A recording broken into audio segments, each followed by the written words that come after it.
you can even watch back. Giving players all the props or put them on blast. We don't give no hot takes, only talk facts. We're giving all our devotion, riding high on this wave of emotion. Going all out, yeah, cause this is our time.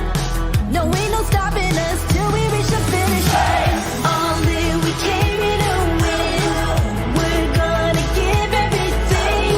S-I-C-K on the run. S-I-C-K, sick, sick. On fire, we're ready to fight. We'll bring the house down tonight. S-I-C-K on the run. S-I-C-K, sick, sick. Playing on the car ride, play it when you lounge.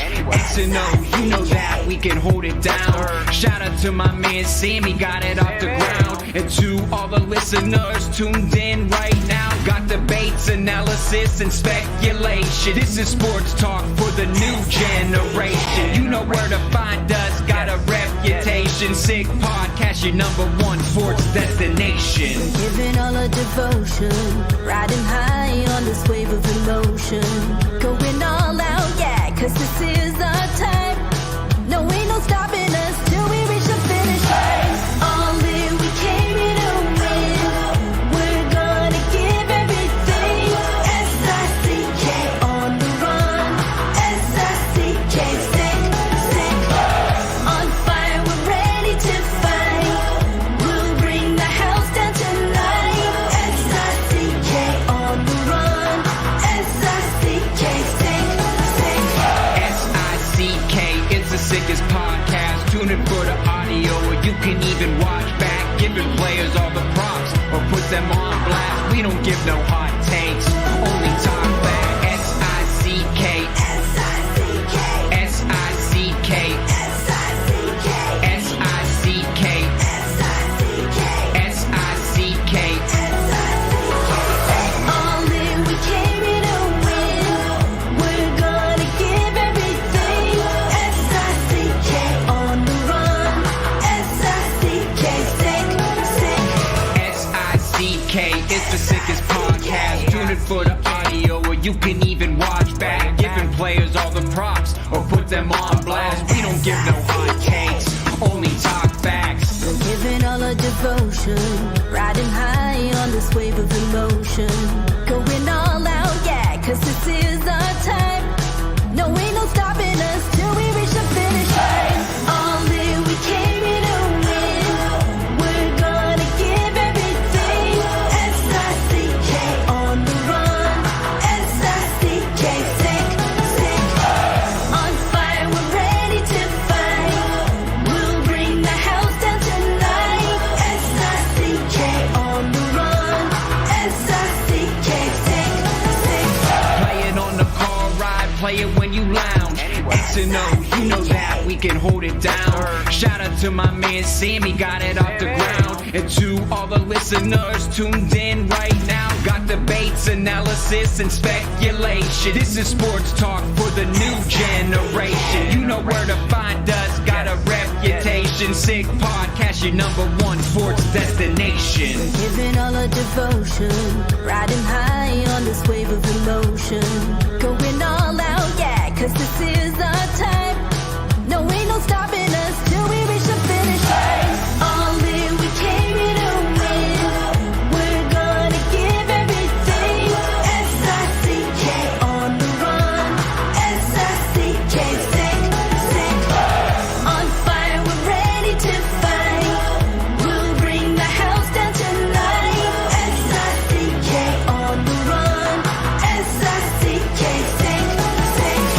S-I-C-K is the sickest podcast. Tune in for the audio, or you can even watch back. Giving players all the props or put them on blast. We don't give no hot takes, only talk back. S-I-C-K, S-I-C-K, S-I-C-K, S-I-C-K, S-I-C-K. S-I-C-K. Turn up your volume. Because you're about to listen to The Sick Podcast. With Tony Marinaro. 55 seconds left in the penalty, a minute and 27 seconds left in regulation time. Boston 4, Montreal 3. Lafleur coming out rather gingerly on the right side. He gives it into Lemaire, back to LaFleur. The sickest Montreal Canadiens podcast. You're in the ball! Sports entertainment like no other. Rejoint, on lui fait perdre la rondelle, une passe devant. Et c'est le dégagement, et ce sera la victoire des Canadiens. Coupe Stanley pour les Canadiens, le 23e de l'histoire. You found the dogs! John, you found the dogs! He found the dogs! And all together, they worked a young team to the top. And now, a 24th Stanley Cup banner will hang from the rafters of the famous Forum in Montreal. The Canadiens win the Stanley Cup! Brought to you by Energy Transportation Group. Driven to be different. La Vida TV. Embrace your true nature. And Playground, your premier gaming destination. It's gonna be sick. Marinaro, and I promise you it is going to be sick, especially tonight, because tonight I have two friends of mine that I haven't spoken to in a while on the Sick Podcast, going back probably a good couple of months, I would think.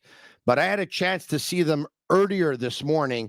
And you know what? Our chemistry kicked in again. And I sent them a text message a couple of hours ago.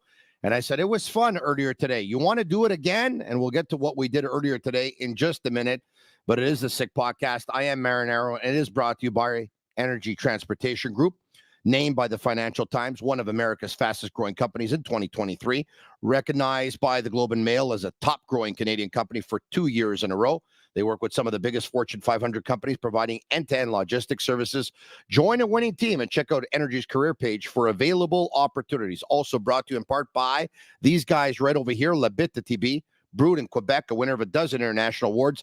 Bittt Tibi offers quality microbrewery beers made with premium ingredients for everyone's taste. Bittt Tibi, embrace your true nature. And brought to you in part by the world-renowned poker experience. Experience it with free food and drinks at their cash game tables. A bad beat jackpot that's already over $700,000 after the world record-setting amount of $2,590,000 was won on August 2nd. Weekly promotions, daily tournaments, unmatched customer service. Why play anywhere else? Located just over the Mercier Bridge, only minutes from downtown Montreal. Of course, I'm talking to you about Playground. And without further ado, from the Montreal Gazette and hockeyinsideout.com, Stu Cowan, and still with the Montreal Gazette because you can read him from time to time. He does some freelancing. As a matter of fact, he did some earlier in the week and last week for the tennis that took place here in Montreal. Pat Hickey, what's going on? How you doing, Tony? Can you hear me? Pat, everything's good? Can you hear me? Yep. I can hear you great, Pat. Good. Are you on the iPhone right now? I am on the iPhone. Maybe if you can do me a favor, if not, it's not the end of the world, Pat, but if you could turn it sideways, it'll be even better.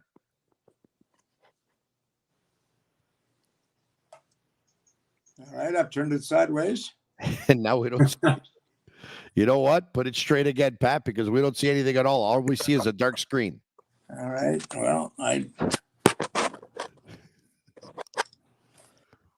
Well, I don't see anything right now. The technology is not my strong point, Tony. Yeah, no, I understand, Pat. Damn me for telling you to turn the phone, Pat. I feel pretty guilty about this one. I feel responsible. Why don't we do this?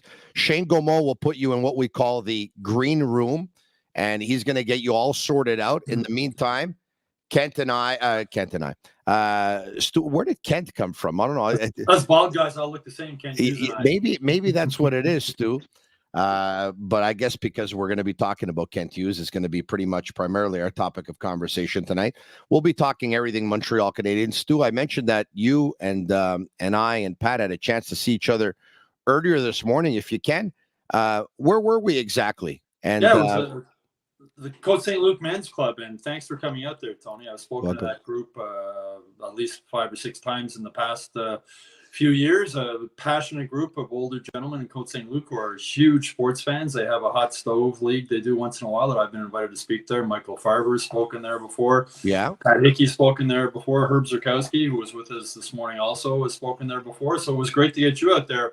for the first time today, Tony. I know the guys really enjoyed having you out there, and I think you had a good time also. I had a great time. It's not, it's not often you can get all of us together in the same room at the same time. And I think we had a lot of fun with Herb. Herb's quite the character, right? And so, yes. Herb is a character. You got a few good zingers on him. That was a lot of fun.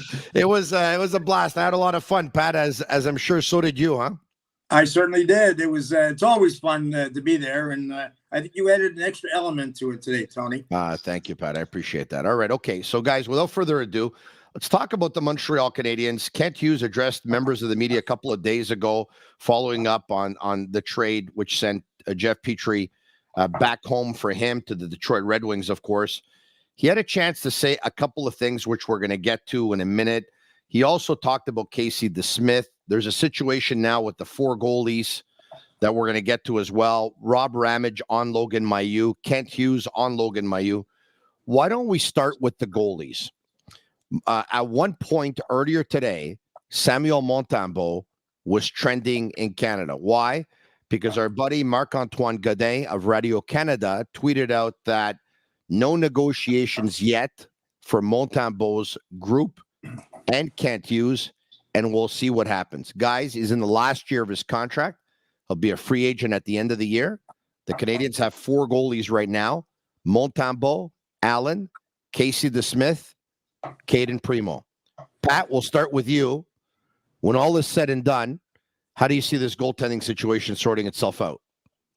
Well, I think that Montembeault deserves a shot at number 1. I think he had better numbers slightly than Jake Allen did last year. And it's up to the Canadiens now to figure out where he fits into their plans. I don't think there's any rush to sign into an extension. I don't think there should be.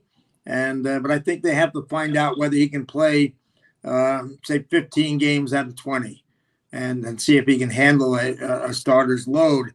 I think eventually in a year, 2 years, they're going to have to come out. They're going to have to come up with a quality goaltender.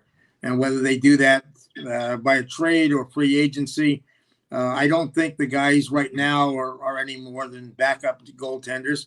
I think Montembeault can be a very effective backup goaltender, but I don't think they have to find out whether he can handle a starter's role. Stu, it sounds like Pat's saying that Montembeault can be a 1B instead of being a 2. How do you see him, and how do you see this situation sorting itself out? Well, first of all, I'm really happy that Marc-Antoine Godin has landed another job with Radio-Canada. He was a recent layoff at The Athletic, and Marc-Antoine, as anybody who's been around covering the Canadiens knows, he's a great guy, does a great job, writes in both languages. So it's a tough business, this media business right now. So I was happy to see him land on his feet and get another job. Not surprised because he's so talented, but very happy. But for the goaltending situation, it's Kent Hughes doesn't need a rush. He's so patient. Patience is a virtue, as they say. He doesn't need to rush into anything with Samuel Montembeault. First, they need to find out after training camp if they send Caden Primeau down to Laval, he could be claimed on waivers. So if he is, now you're down to 3 goalies right there. So he doesn't need to rush into anything. Montembeault's under contract for this season. Jake Allen's under contract for 2 more seasons. In his news conference or his Zoom conference the other day, he said that with DeSmith, he told him he's not going to bury him in the AHL. He's going to try and move him, but he doesn't have to do anything quickly. Like Montembeault, he played well last season. Let's see if he can do it again this season. If he plays very well, then Kent Hughes will probably start negotiating with him on another contract. If he doesn't play well, it's the last year of his contract, and you can let him go. So there's no reason for Kent Hughes to rush into anything right now. Sam Monta was in a position now. It's up to him to prove that he can be either a 1A or a 1B. I don't think he's a 1A goalie in the NHL. I think a 1B. I think now in the NHL is more of a 2-goalie system. Vegas won the Stanley Cup this season. They had 5 goalies. So there's no reason for them to rush into anything. And I think that's what Kent Hughes is doing. He's going to be patient, and let's see how things play out. If he gets an offer for DeSmith that he likes before the season starts, he'll probably move him. If he doesn't, then you wait and see if Caden Primeau is going to clear waivers. Is he not going to clear waivers? And then you go from there. Pat, every time a goaltender doesn't make it to the National Hockey League level on a full-time basis, we're reminded by general managers or coaches that it takes goalies longer to develop than others. Having said that, Caden Primeau was drafted just over 6 years ago. June of 2017. Of course, we all know he was a 7th-round pick, 199. It was more of a gamble than anything else, usually when you're a 7th-round pick. My question to you is two of them. What do you think the Canadiens think of Caden Primeau, and what do you think of Caden Primeau? Well, Caden Primeau has been a bit of a disappointment to me. I thought that he would be better. He won the Richter Trophy as the top goaltender in the U.S. college hockey. We've seen Devin Levi from Dollar win that since then, and had a fairly impressive start in a limited role in Buffalo after his college career ended. I thought that he would be better than he was. I thought he was better than the 7th-round draft choice. The Canadiens took a flyer on him because he had a problem with his coach in the USHL. I think because they knew he was going to go to college. They wanted to give more work to a younger goaltender, and that's why he dropped a little bit, because he didn't play a lot in his final USHL season. I think that he's had some opportunities to come up in the NHL and just hasn't been able to take advantage of them. I have a feeling that he's on a short leash. It might be the best thing to happen for him is to have somebody pick him up on waivers if that's what they end up doing. I mean, they'll have to put him on waivers to send him back to Laval, and that might be the best chance for him. And the other goaltender they have is Jacob Dobis, who's another college guy. And if Primeau does get picked up on waivers, then they're going to have to find another goaltender somewhere. I think there was some excitement, or just getting back to Montembeault, there was some excitement when he won the gold medal at the World Championships. Mm-hmm. And I think that the best thing that can be said about that is that it should give him a lot of confidence. It should give him more confidence. But I think that you can read too much into his performance there because he didn't play against any NHL players. And I think that has to be taken into consideration, the fact that the competition there wasn't that good. And probably this might have been the weakest field of a World Championship tournament that I've seen in a long time. Yeah, that's probably a fair statement, Pat. Let's go to Kent Hughes on Casey DeSmith. Let's bring that up. De 4 gardiens, c'est sûr qu'il vient à Montréal, puis il tombe dans une organisation où il y a 4 gardiens qui veulent jouer dans la Ligue nationale. Alors, j'ai dit à Casey, écoute, sois patient. L'idée, c'est pas de... je cherche le mot un peu en français, mais de bury you dans la Ligue américaine. Alors, on va voir, on va continuer à regarder les choses qui peuvent, les chances pour les changer ou faire de quoi pour changer un peu les choses, mais ça prend une patience avec le marché des gardiens parce que ça ne bouge pas si vite que ça. All right. Kent Hughes says it's going to take patience with the goalie position. I know we have 4 of them. Things don't move very quickly when it comes to goalies in the National Hockey League. I called Casey. I told him to be patient. I told him, don't worry about it. I'm not going to bury you in the American Hockey League. But there's something to be done here. Either he gets traded or there's something that has to be done internally. But patience is the key, and patience is the word. You hear that, you think what, Stu Cowan? Well, as I mentioned earlier, there's no reason for Kent Hughes to rush. Excuse me. And you mentioned, Pat mentioned the best thing for Caden Primeau might be to be claimed on waivers. The best thing for the Canadiens might be for him at this point to get claimed on waivers. He hasn't shown anything to make you believe he can play. He's been very good in the AHL and not very good in the NHL. And as you mentioned, Tony, 7th-round draft pick. Scouting's an imperfect business. Marty St. Louis is a perfect example. Never drafted, went on to have a Hall of Fame career. But as one scout told me, who I really respect, he said, more often than not, guys who were drafted in the 7th round end up being like 7th-round players, and guys who are drafted in the 1st and 2nd round end up being 1st or 2nd-round players. So it's just a case that, there was holes in his game, obviously, which is why he was drafted in the 7th round. And at this point in his career, I don't think he has a future in Montreal. And if he does get claimed on waivers, now you've got Casey DeSmith. You've got 3 guys who have proven they can play in the NHL. And then Ken Hughes can make DeSmith either the number 1 guy in Laval. There's injuries to goalies. Jake Allen hasn't been able to stay healthy the last couple of years. Montembeault's had injury issues. So you want to have 3 goalies that can play. And then Kent Hughes can feel things out and decide what he wants to do. Does he get a better offer for Jake Allen? Can he get a better offer for Montembeault if he plays really well going into the last season of his contract, if they don't think he's the goalie of the future? So there's a lot of options for Kent Hughes, and he said with DeSmith, he asked DeSmith to be patient, and Kent Hughes is being patient, and I applaud him for that because there's no reason for him to rush into anything right now with the goaltending situation. Plus, they drafted 3 goalies this year, and now they have a stockpile of goalies, and you just hope that a couple of years down the road, like if Caden Primeau, at one point they thought he was going to be the goalie of the future, it doesn't look like he will be. So maybe Montembeault is. Maybe one of the 3 guys they drafted it. Maybe Casey DeSmith is. Goalies are weird. I mean, goalies can be hot and cold. They come, look at, as I mentioned with Vegas, had 5 goalies this year that played for them. So there's no reason. Patience is a virtue, as I mentioned earlier. And Kent Hughes asking DeSmith to be patient, I think, is the right move. And Kent Hughes himself being patient is also a smart move. You have to be patient with those 3 goaltenders they drafted because they're a few years away from. Oh yeah, the exactly. best possible scenario. Exactly. So they got Jake Allen for 2 more years, and then if they re-sign Montembeault for another 2 years, they don't need to really worry. Goaltending isn't at the top of Kent Hughes's worry list right now. Pat, Bobby on YouTube Live says Casey DeSmith cannot play here. They already have to put up with the Logan Mailloux situation. Obviously, he's referencing 2014 University of New Hampshire, Casey DeSmith arrested for domestic assault and resisting arrest charges of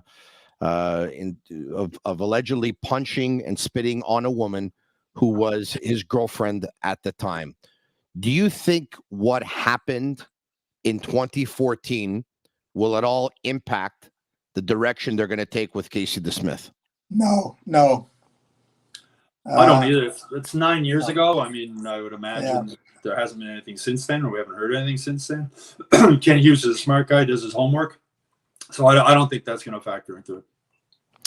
Yeah, and Kent Hughes did call Samuel Montembeault's agent to say, don't worry, everything's going to be okay. It leads you to believe that Montembeault will start the season as the number 1. And I look, guys, I think it's going to be difficult for Jake Allen to try and get it back. Not that it's not attainable. It's just that when you get to a certain age and your motivation is probably a little bit different than Montembeault's age and his motivation, I think it's going to be tough in that respect, right, Pat? Well, I think Jake Allen's still a highly motivated athlete. And competition's a good thing. So if you have these 2 guys competing for the number 1 job, there's nothing wrong with that. And let whoever's the hot guy have the net and go about it that way. And in today's NHL, I mean, you're not going to see goalies playing 60, 70 games anymore. It's too much of a wear and tear. So you have 2 goalies, you have a 1A and a 1B, and you have them battle it out to see who's going to be the 1A, who's going to start maybe 3/4 of the games, and the other one's going to start the other quarter. I think the one thing about these 2 guys I think they're both motivated. They're both hard workers. And I think one of the things that might help them this year is the defense in front of them will be better. Just in the sense that they might be able to get 6 or 7 defensemen who play for most of the season. You had Caden Gooley played 30-something games. You had Arbor Jacki only played 30-something games. You had guys in and out with injuries. Matheson was hurt a couple of times. David Savard, I think, was one of the few, and Jordan Harris, one of the few defensemen who played for most of the season. Jonathan Kokasevich, who was a big surprise, I think, and should be, probably start the season in the top 4. So, I have a situation there where I think they'll be better because the guys in front of them are better. If you look at Las Vegas at the Stanley Cup final, the goaltender they had was their 3rd or 4th goaltender. Yeah. And he played really well in the playoffs, but he got a lot of help from the defense. 1-6, that was the best defensive core in the NHL. And, they had the most depth. They didn't have the best defensemen, but they had they had a group of 6 guys who played well. Yeah. They didn't allow any shots from in close. They big and strong too. Big and strong. They didn't give you a lot of ice. They didn't give you a lot of ice. All their defensemen were over 6 feet tall. Yeah. And with the exception of one guy all over 200 pounds. Pat, speaking of guys, if I can, speaking of defense, Stu, Grant McCagg, former scout with the Montreal Canadiens, now of Recruits and Recruits.ca. He also co-hosts along with Shane Gaumont at Master Control the Sick Recruits Draftcast, which you can catch, of course, if you subscribe to their YouTube channel. It's absolutely free. He had an interesting take on newly acquired Gustav Lindstrom. Listen very carefully, guys.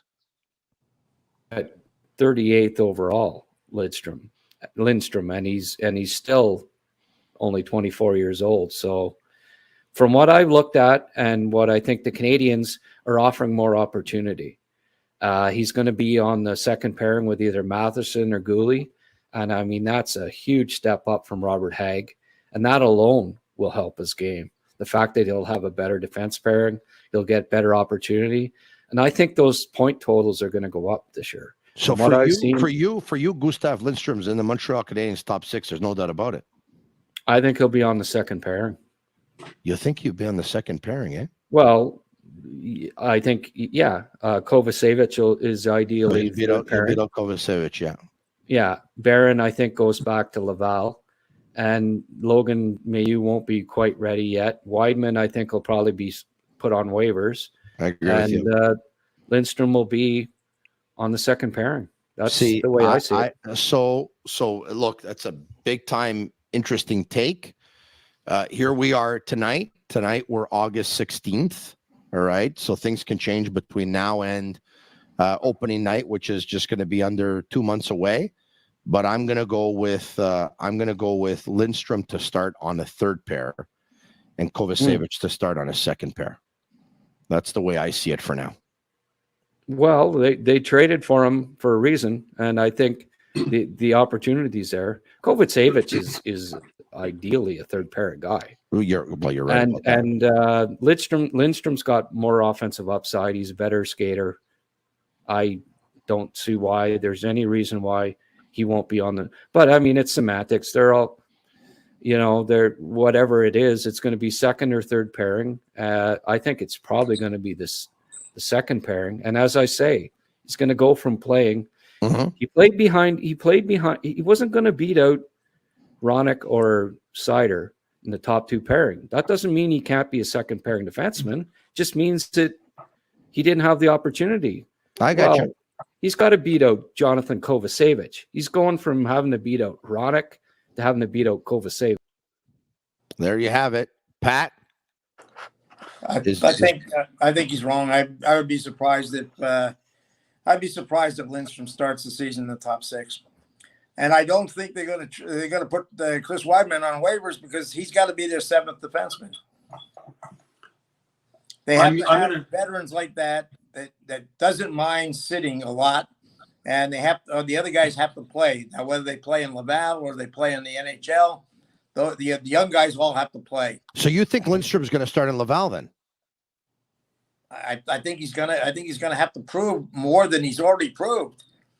His games played last year went down by 50%. His time on ice went down by 2 minutes a game. I mean, he was not a player that Detroit wanted to keep. There was no room for him there. So now, they do have some good defensemen, but I just don't see him.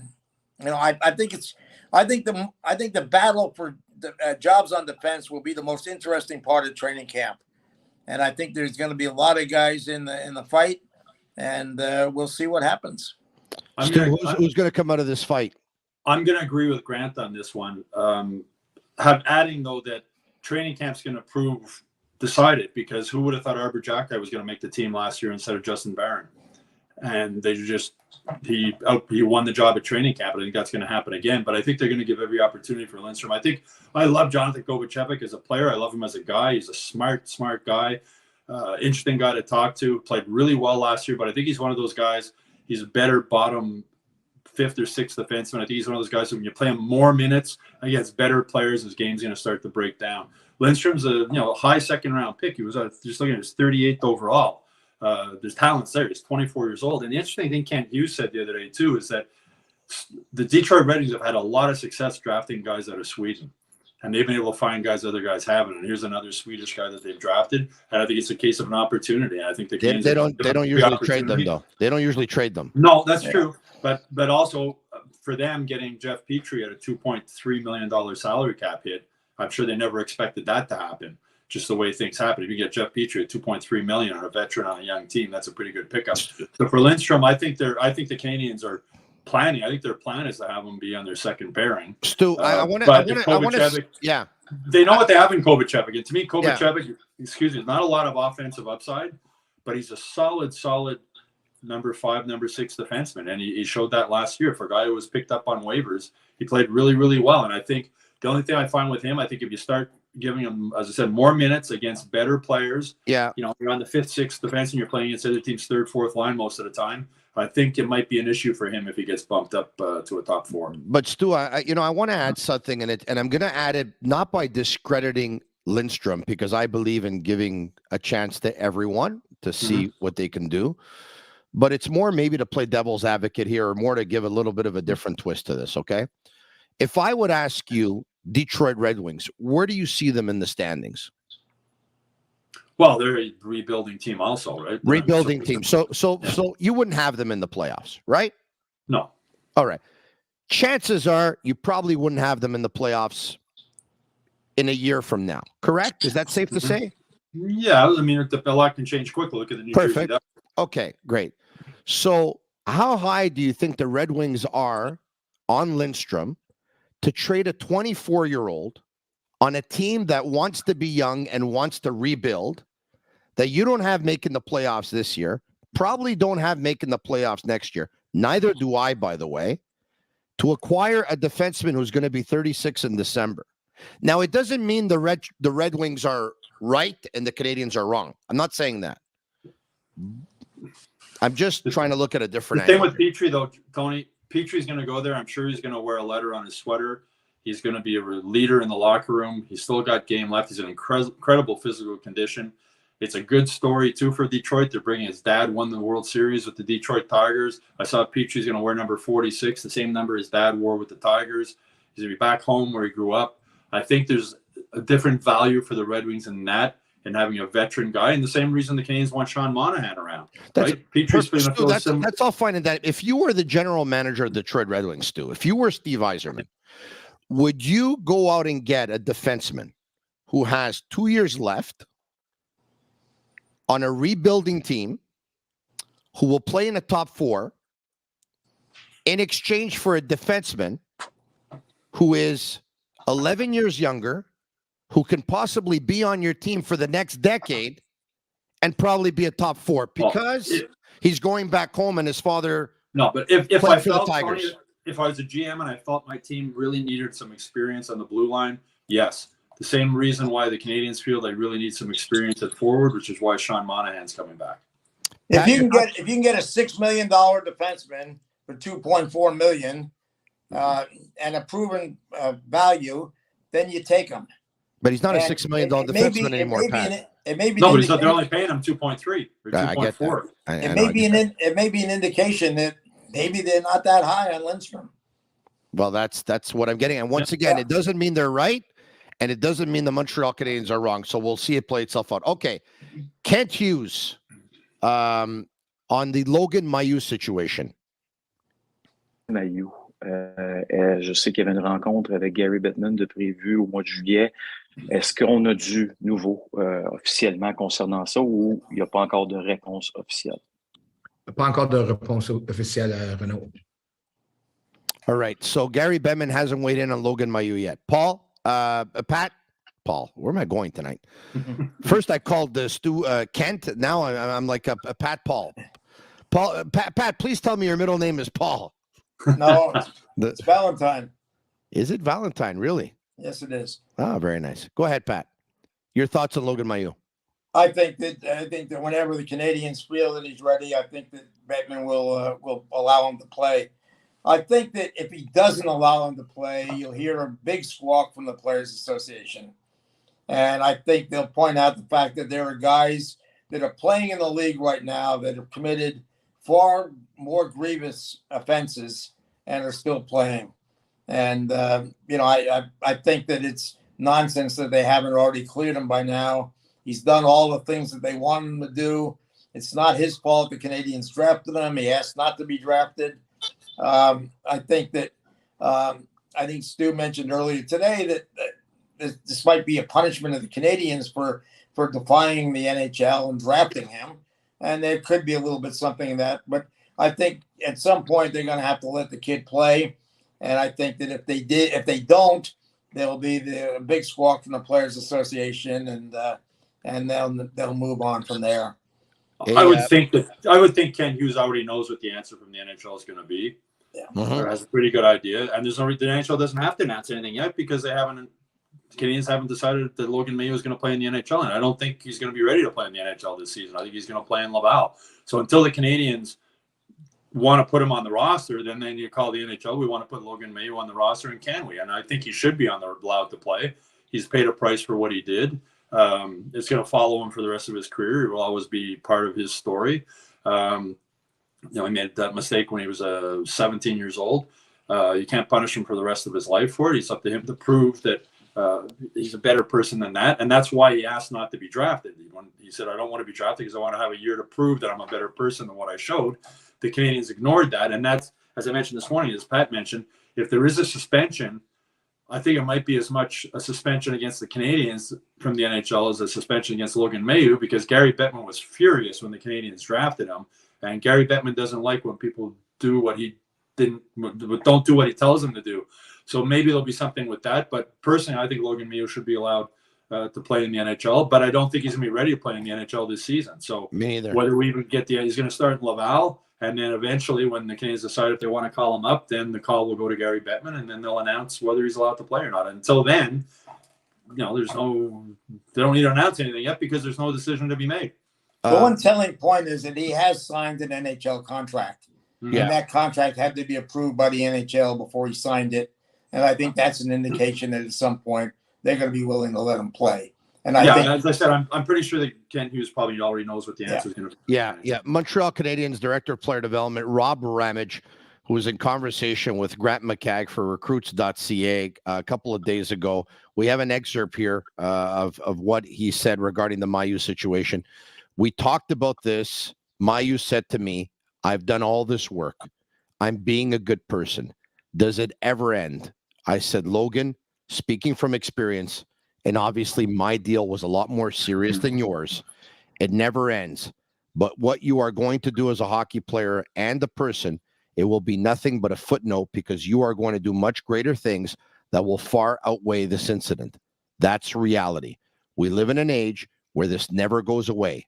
It's there and will always be there. Speaking from experience, I get it. Hey, I'm a convicted felon. My buddy died. I get it. There's no running from it. That's why I speak. That's why I'm out. It's there. Let's try and draw something positive from it. That's fantastic advice from Rob Ramage. And I can't think of a better guy to be handling Logan Mailloux at this point. As he mentioned, drunk driving, and had a friend die in the accident, and he was convicted for it. But with Rob Ramage, it'll always be part of his story, but it's not the second paragraph of every story that's written about Rob Ramage now anymore. It's part of his background, and he's moved on, and I believe in people deserving second chances. And the thing with Logan Mailloux is that, he asked not to be drafted, and the fact that Canadiens did draft him for that player, I'm sure in the back of Jeff Molson's mind, they're wondering, was it worth it for the stain it put on the Canadiens at that time? But we haven't heard anything negative about him since then. He stood out at the development camp. He's one of the best players on the ice. He's big. He can skate. He's got a wicked shot. He needs to work on his defense a bit, but every young defenseman does.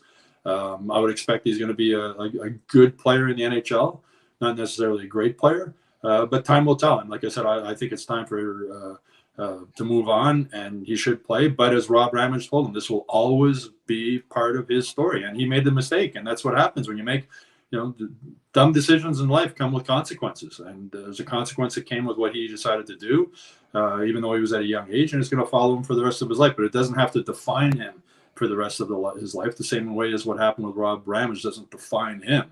And Rob Ramage is, as I said, I think he's a perfect guy to be working with Logan Mailloux at this point.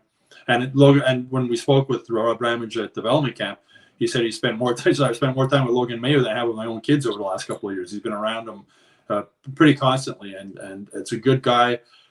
It's hard to judge someone when you've never walked a mile in their shoes. Well, they've walked in similar type of shoes, and Rob Ramage can understand what Logan Mailloux is going through, and it's probably great for Logan Mailloux to have a sounding board, or a guy who can relate a similar type of situation. Pat, I know you don't have a crystal ball here, but we love opinions and we love when people give them. Stu says Mailloux will be a good NHLer. He won't be a great one. No, I said who knows? I think he'll be good. Who knows? I don't know if he'll be great. Pat, will he be great in your opinion? I think he'll be very good. I think he has the potential to be. He will be a top 4 guy in terms of ice time. He might be a 5-6 defenseman, but he'll see a lot of time on the power play, probably on the first unit, if he develops the way he has so far. He's got a tremendous shot. He also has a lot of creativity.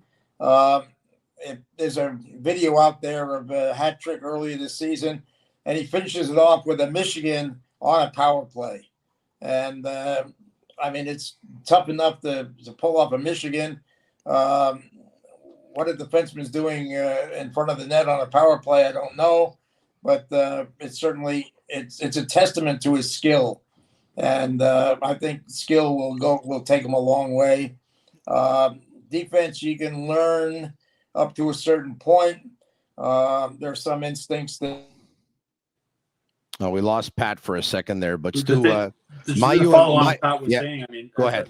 At the development camp, the thing that really stood out with me, apart from the shot, is just how mobile he is on his skates. For a big guy, he moves really well. And Arbor Xhekaj, that's one of the things that really impressed me with him last year is how mobile he was on his skates. Well, Logan Mailloux was a lot more mobile than Xhekaj. That's not a knock on Xhekaj. It's just he's a much more natural, fluid skater than Arbor Xhekaj is. And it's as I said, at development camp, he really stood out. He was he really, really looked good. And as I said, the potential's there for him to become a very good, if not a great defenseman. But I think he'll definitely be a good defenseman in the NHL. He's got everything. He's got size, shot, physical. He played 30 minutes a game in the playoffs last season in junior. He's coming out of the London Knights program with the Hunter brothers. That's as close to a professional organization as you're going to get outside of the NHL. So all those things are in his favor. Yeah, we'll get to Pat in a second, but not before I talk about Murphy Clinic, an aesthetic clinic specializing in medical aesthetic care. They offer permanent laser hair removal as well as a wide range of treatments for skin problems such as acne, rosacea, fine lines, and more. They currently have 2 clinics, one located in Montreal Shop Angus and the second on the North Shore in Terrebonne. They're also opening soon in Quebec City. Visit murphyclinic.ca or on Instagram at Murphy Clinic. So, Pat, you're impressed with Logan Mailloux in the Michigan. He and I have something in common. Michigan's that is only I eat mine at LaFleur's. He does his on the ice. But, okay. Let's move on to Kent Hughes. 2 clips here. One of them talking about his core group, and 2 talking about the team that he has at his availability right now and how competitive or not they will be. Let's hear both back to back. That I was around or had clients part of as an agent had a real core group that grew together, that were very, very close. I don't think you're ever going to have a team where everybody's within a year or 2, and there usually end up being veterans that come in that kind of help bring this young group over the top and lead them or lend their experience. But we look at it, and our core guys are young hockey players, so we want to be able to kind of capitalize too. Like as we go out, everybody thinks Susie's a young guy, but if you've got a 99 birth year and you're drafting 2005 and 2006, all of a sudden, you start looking at how do they grow together, or by the time these young guys start coming up, or how many of the young guys can come up and be ready to contribute while the rest of your core is still in their prime. So, I believe that, as we accumulate draft capital, and we've used it in the past, we'll do it to try to, probably gives us a little bit of a luxury to maybe overpay slightly to acquire a player that we want that can help us to compete in the window that we believe we can do it in. All right. The core. Yes, Stu, go ahead on the core. Well, part of this rebuilding plan with Kent Hughes is getting guys all around the same age group, right? As he mentioned, as an agent, the teams that you saw that were really good, they always, not just they bond on the ice, they bond off the ice. And with Newhook, I talked with Newhook's parents for a column, Alex Newhook, a little while ago, and he said it was harder for him to fit in Colorado because all the guys were older. They had families. Like after practice, they'd go home to their families and their kids and whatnot. He was sort of the young guy and maybe felt a little bit left out. On this team, they're 22, 23, 24. They're all going up together on and off the ice. And I was on vacation there a couple weeks ago, and I read a book on Mark Messier, not the most recent one, but one that came out a few years ago. I talked a lot about his time with the Oilers, and a lot of it was about how Glenn Sather built that team with all these young guys growing up together on and off the ice. Remember that Boys on the Bus documentary that they did? I'm not saying the Canadiens are going to be the dynasty that the Edmonton Oilers were, but it's a similar type of philosophy that Kent Hughes has, is get these guys all 22, 23, 24, get them to be friends on the ice, friends off the ice, grow up together, experience things on the ice, experience life experiences off the ice together, learn from each other. And that's what I was thinking, just the column I wrote the other day and just going through it, Suzuki, Harvey Pinard, and Lindstrom are all 24. Jordan Harris and Yolen are 23. Cole Caulfield, Kirby Doc, Alex Newhook, and Arbor Jacki are 22. Goulet and Barron are 21. Slafkovsky's 19. They got a lot of young guys on this team. This is the way you do it, Stu. This is how you rebuild. That's it. Have been saying rebuild, and you have to be patient because this is what they're doing now. They're getting all these young guys, and Lindstrom's one of those other examples of it. 24 years old, didn't get a lot of playing time in Detroit. They're giving him more of an opportunity here with the Canadiens to do something, and that's how you rebuild the team. You build it on and you build it off the ice. And from being around the locker room, when Shea Weber and Carey Price were around, those guys took up a lot of oxygen in the room. Like they were the leaders, they were the guys, right? They called Shea Weber dad in the locker room. Whereas now it's more like they're a bunch of brothers in the locker room as opposed to young guys looking up to the dad figure. You're right. Weber. That's a good point, Stu. So they're a bunch of brothers right now, and a band of brothers, and I think that's the way if you're going to rebuild a team. And as Kent Hughes said, from his being an agent and talking with players on different teams, right? He had players playing all over the league. He said the teams that seemed to have success were those teams that were young and grew up together. And as I mentioned, the Edmonton Oilers of the Gretzky Messier years are a perfect example of that. And they made mistakes on the ice, they made mistakes off the ice also. Yeah. And they grew and they learned from it, and they grew and learned together. And I think that's a really good way to go about rebuilding a hockey team. Pat, this last audio clip that we're going to make you hear, and I'd love you to weigh in on this one. It's interesting because you wonder if Kent Hughes is actually saying the truth, or you wonder if he's just setting the bar low so like that they can, exceed those expectations of setting the bar low. So let's hear what he had to say. Want to get your thoughts on how you feel your roster is equipped to handle an uber competitive division and conference, and what you think the future holds for the Canadiens this year. Well, listen, we do have an overly competitive division, or uber competitive, and I don't think that's going to change here in the near future. I think it has been for some time if you really look at it, right, where for a period of years you had Tampa, Boston, and Toronto. It's not like any of those teams are going anywhere, and now we've got the Buffaloes and Detroits and Ottawas and Montreals, trying to knock the door down here and climb into a top 3 spot in the division. Do I think we're ready? I think on paper the answer is no. But I think I said that last year at the start of the season. I'm an optimist, and we're going to let things play out, and there's a reason they play the games. And I think we're a better team this year than we were last year. But we've got a lot of work to do to become the team that we think we need to be. Pat, Kent Hughes says, on paper, are we a playoff team? The answer is no, but the game is played on the ice. Yeah, I think he's more honest than the last, every year for the last 10 years, they say our goal is to make the playoffs. I think the goal is still to make the playoffs, but I think that they're realistic. Everything has to work well for them.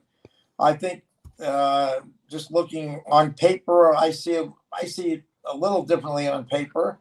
I think they have a lot of talent. They have depth up the middle. I don't think they have a number 1 center, but they've got a couple of number 2s. I think that the defense corps, it reminds me a lot of the last Stanley Cup winner in '93. You had one of the youngest defense corps in the league. You had Patrice Brisebois, Desjardins, Eric Desjardins, Matthew Schneider, Lyle Oderline. You have 5 guys under the age of 23, and they all produce really well. The only guy, JJ Daniel, I think was 26. Sean Hill was young. I mean, they just had a really good defense. Unfortunately, if you look at them, 2 years later, when they traded Patrick Waugh and Mike Keane, there were only 7 guys left from that championship team. That was 18 months later. And so I'm not sure what happened to all of those guys. Kevin Haller was on that team. I think he was 23 years old at the time. I mean, they made some really dumb trades. The most notable giving away Desjardins and Leclerc. Schneider, because of the situation with Patrick Waugh, had to go. It's unfortunate that but I think that there's more talent on this team than you think, or you see on paper. You look at it, and there's a lot of guys that I think have the potential to be better than they have been. I think Caulfield has the potential to score 40 goals. Yeah. You look at Harvey Pinard. If they can get him the right guys, he can score 20 goals. And I think that they have to find a spot for him. That's one of the things they've done, getting rid of Pitlick and getting rid of Mike Hoffman and Jonathan Drouin moving on. It opens up a spot for him. And here's a guy that he plays a lot like Brendan Gallagher. He scores from in close. He's a better shot than Brendan Gallagher. He's tenacious in there. The other thing is he kills penalties. And I don't think anybody realizes, how valuable this guy is in terms of the ice time he can give you. And so I think I said this morning I thought that they could make the playoffs, and I believe that. I don't think they're a playoff team. I think it was a refreshingly honest answer from Kent Hughes. As Pat mentioned, the 93 Canadiens defense was young. Who else was part of that defense, Tony? Rob Ramage. Yes. Didn't play a lot. He was injured, but he was part of that Canadian team. No, he wasn't dressed for the final game. Yeah, but 92, 93, they had Patrick Waugh in net. I mean, that makes your young defense a lot better right there. That is true. They don't have Patrick Waugh in net this year. I think there's going to be a lot of growing pains on a young defense. I think there's going to be more growing pains up front with Juraj Slafkovsky, who last season I thought should have gone back to the AHL or at least to the World Juniors. He wasn't ready to play. But the other thing that was honest about Kent Hughes' answer is there's a reason why they play the games. 2 seasons ago, the New Jersey Devils had 63 points. Last season, they had 112. They almost doubled their point production.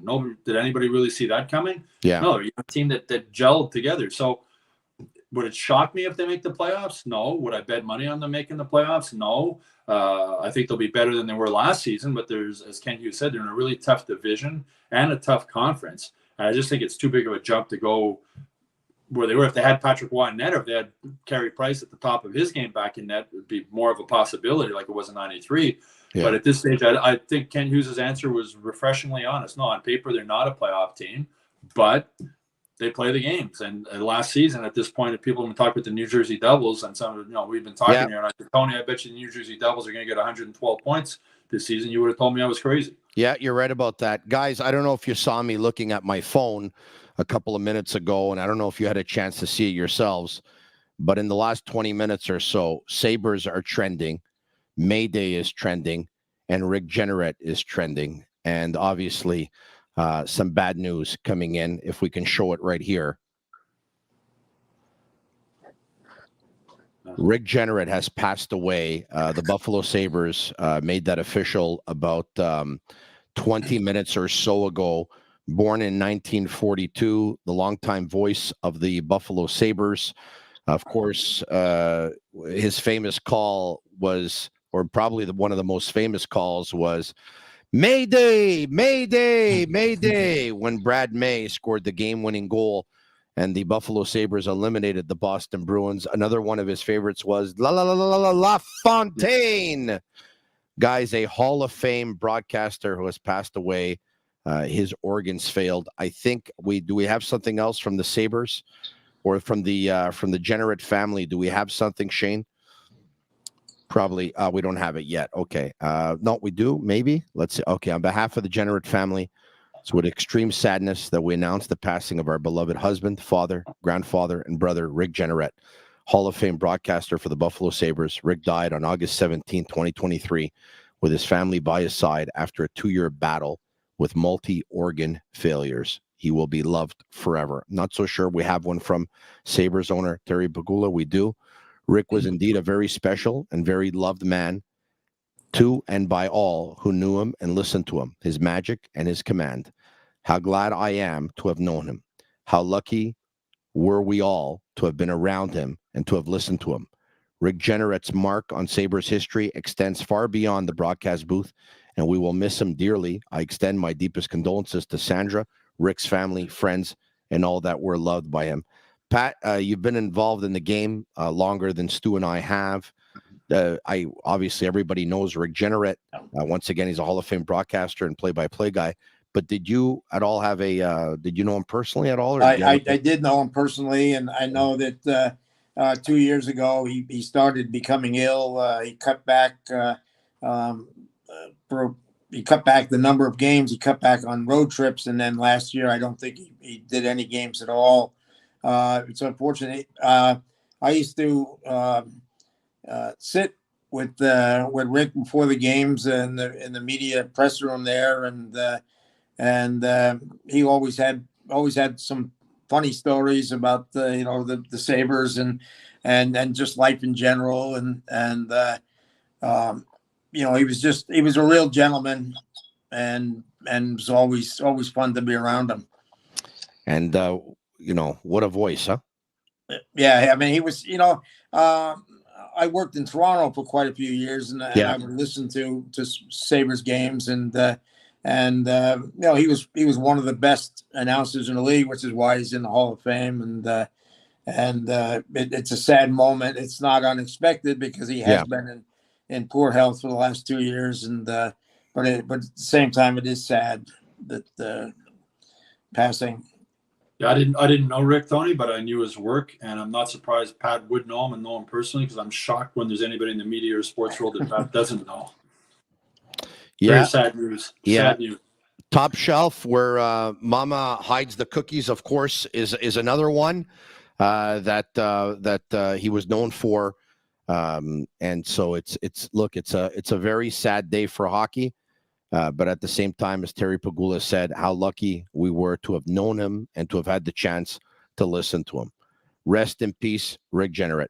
Stu Cowan, Pat Hickey, thanks so much for joining me on the Sick Podcast. And as Rick would want it, the show must go on. I'm sure he'll be watching from above and be watching his Buffalo Sabres. And hopefully they can make the playoffs this upcoming season for Rick Jeanneret. Thanks, guys. Thanks, Tony. Thank you, Tony. Thank you very much. There you have it. Stu Cowan, Pat Hickey, and I'm Marinaro. Thanks so much, everyone, for watching, for all your engagement on social media, on YouTube Live, Facebook Live, on Twitter Live. If you like it, share it with your friends. Comment SICK, S-I-C-K. It goes very much. It's very much appreciated by me and by us here at Sick Media. I can tell you that right now. And if you're going to listen to us on Apple Podcasts, if you can leave us a 5-star review, it goes a long way with us as well. It's our way of feeling the love, knowing the time that we put in, the work that we put in hasn't gone unnoticed. Thank you very much. You are my Sick team. You are my Sick community. You are my Sick army, and we wouldn't be much without you. I love you all, and for you, because you're asking, here's 1, here's 2, here's 3. Thanks very much, everyone, for watching once again, and rest in peace, Rick Jeanneret. You were absolutely fantastic. An iconic broadcaster has left us, but once again, the show must go on. Thank you. Have a good night. We'll talk to you soon. I'm Marinaro. And that's a wrap. Hope you don't miss us too much until next time. Follow the Sick Podcast with Tony Marinaro on YouTube, Instagram, Facebook, Google Play, and Apple Podcasts. The Sick Podcast is brought to you by Energy Transportation Group, driven to be different. LaBita.tb, embrace your true nature. And Playground, your premier gaming destination.